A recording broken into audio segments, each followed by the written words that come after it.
Right, I think I am live again. Here I am on Instagram and Facebook Live, and I have to take a picture of this contraption that I'm using to do both at the same time so you could laugh. I did order myself a tripod today. But hi, I'm Sheila Kamara Hay of Ecstatic Birth here with Facebook Live. Thursday, 12:30 p.m. Eastern Time. I'm doing it. I've committed to showing up here every week.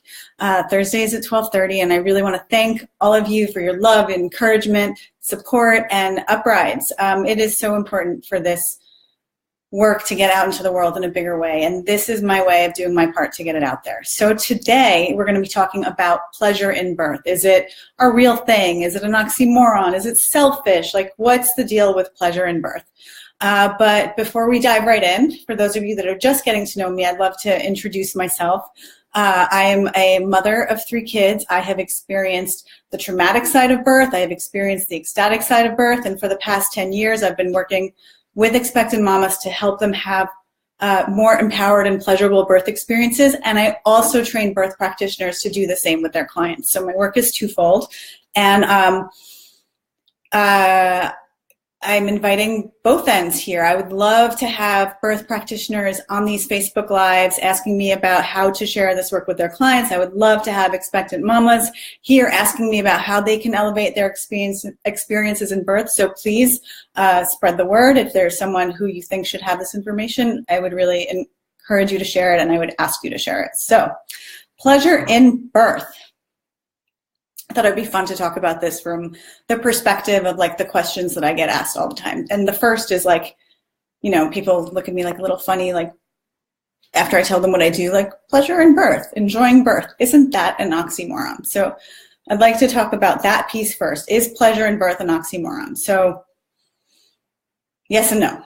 Yes and no. It is an oxymoron in that it's not the experience most people have, and it is an oxymoron in that it's not what we expect, right? We have a cultural, societal, religious inheritance that tells us that birth is supposed to be painful. Like if you go way, way back to that story of Adam and Eve in the Garden of Eden, women are supposed to suffer in childbirth. That is our punishment for Eve eating the apple way back when. Well, I personally think it's time to move beyond that conception of a divine that is angry and punishing. And anyway, but I'm not going to dive into that here. But I just want to share that in the sense that that's how deep the roots go, this idea that childbirth is supposed to be painful. And by the way, I would love to know who's out there, who you are, where you're from. So if you are watching, I would love for you to just, you know, put your name down and tell me where you're from. Just give me a shout out so I know that you all are out there. Even if you're watching later, I'd love to meet you. So back to this idea, is pleasure in birth an oxymoron? So yes, in the sense that we expect it to be a painful experience. Yes, in the sense that that's what we hear, that's what we see, that's what the stories tell us. However, it's not an oxymoron in the sense that pleasure is one of the most holistic birthing tools there is. And that's what we have lost in the way we perceive the woman's body and the way that we approach childbirth. So if you think about how do you make the baby, right? You're making the baby with your sexual body, and you can have a lot of pleasure or not making the baby, depending on the circumstances. So we talked a little bit about this in last week's Facebook Live, like the many faces of ecstasy in birth.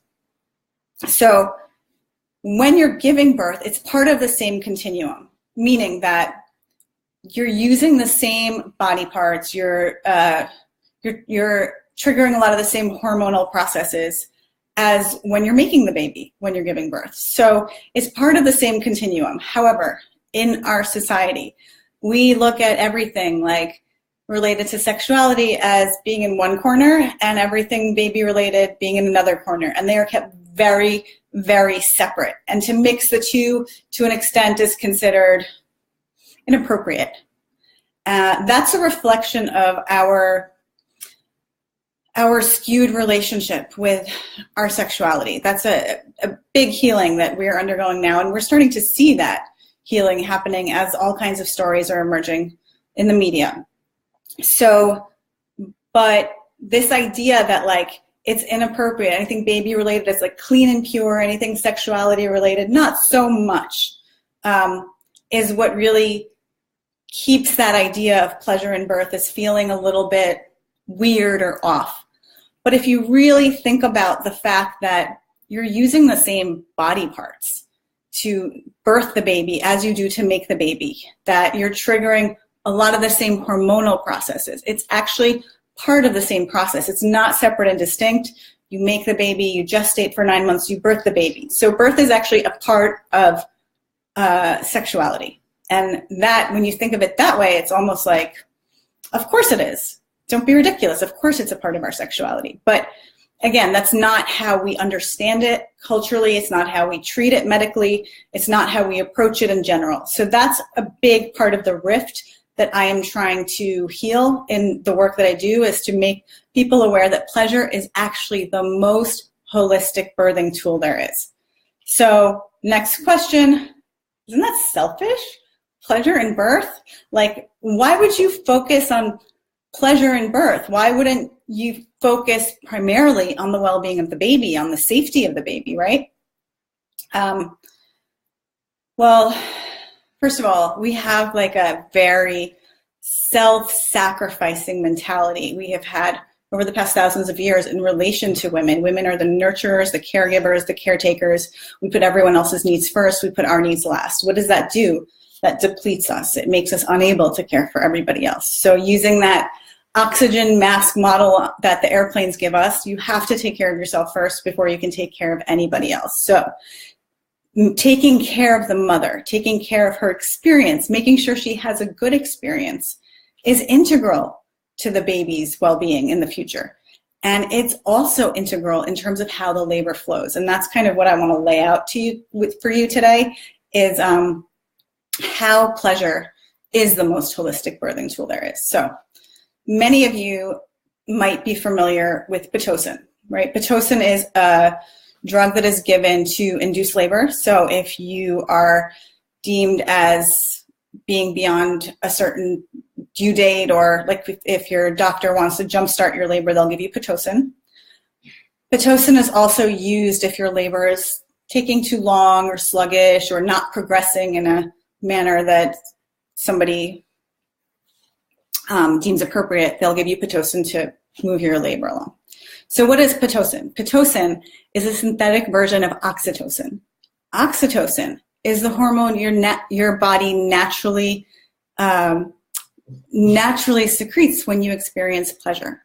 So what does that mean? That means that experiencing pleasure during birth triggers oxytocin in your body, which is the natural, holistic version of Pitocin. So experiencing pleasure in birth actually supports you in jumpstarting your labor, in moving the pace of your labor, like keeping your labor flowing and moving along at a pace. And it has the added benefit of making your experience so much more pleasurable. So rather than taking a synthetic drug that will do all those things, that doesn't give you the pleasure, but actually augments the intensity of the experience of labor, you can use pleasure as a holistic birthing tool to actually move your labor along and support the flow of your labor. So I just want to pause for a second there and see if we have any comments or questions about any of that. Okay, I don't see any, so keep going.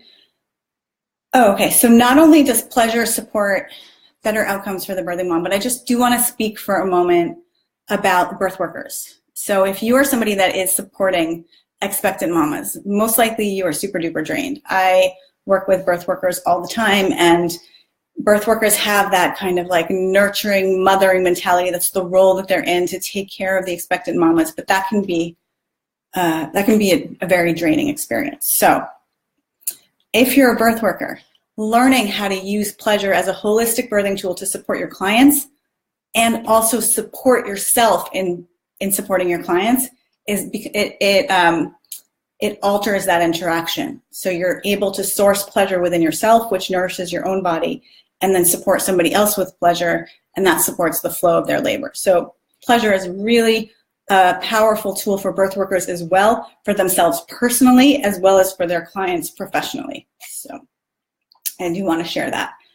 Now, the last question that comes up all the time that I want to address is this idea of women having orgasms during birth. So it's like, I love when somebody that I might not know very well will approach me and say, like, do you teach women how to have orgasms when they're giving birth? Kind of this like weirdly fascinated question that I get quite often.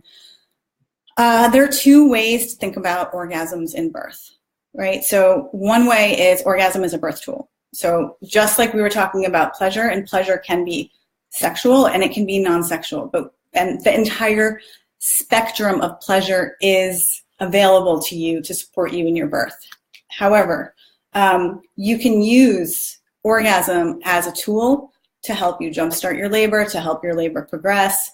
I mean, in that sense, it's fairly easy to have an orgasm during birth because you're giving yourself an orgasm during birth. You are consciously using it as a holistic birthing tool rather than leaning into a synthetic drug that is aimed to create the same effects. So that's one way to look at it. The second way to look at orgasms during birth is as a spontaneous result of labor and delivery. And so that's kind of besides the point of the work I do. Yes, that is a very real thing and women do experience it. And one thing I want to say about that is there's a lot of shame. There has been a lot of shame in the past around that because as I talked about earlier, that's not the dominant story in childbirth. That's not how most people understand birth to be. So if you're sitting in a circle of moms that just gave birth and they're all exchanging war stories, you're going to feel really like weird and uncomfortable saying, well, actually, I had this amazing experience, because you're going to be left out of that sisterhood. So it's a very real thing and it has existed since the beginning of time. But I will say that those stories have been silenced to a certain extent and they're coming out more and more and more. And I love whenever I'm speaking to a big group, without a doubt, I will get someone that comes up to me and say, that's what happened to me. I thought there was something wrong with me. I thought I was so ashamed. I was scared to share that with anybody. And so I want to really like dispel that and say, yes, that's a very real thing. It definitely happens. And that goes right back to that idea of like, childbirth is a part of your sexuality. It's a part of the female sexual spectrum. And so in that case, it's definitely a part of the equation. It's not weird. It's not an aberration. And that is really more a result of like your connection to your own body and how you're allowing your body to support you through the flow of birth. But it's almost besides the point. Like that's not the point of the work that I do. But it is a very real thing and it does exist. And along those lines, I had someone write me because I was talking about in one of my blog posts this idea of, oh, hi, Christina. So nice to see you there.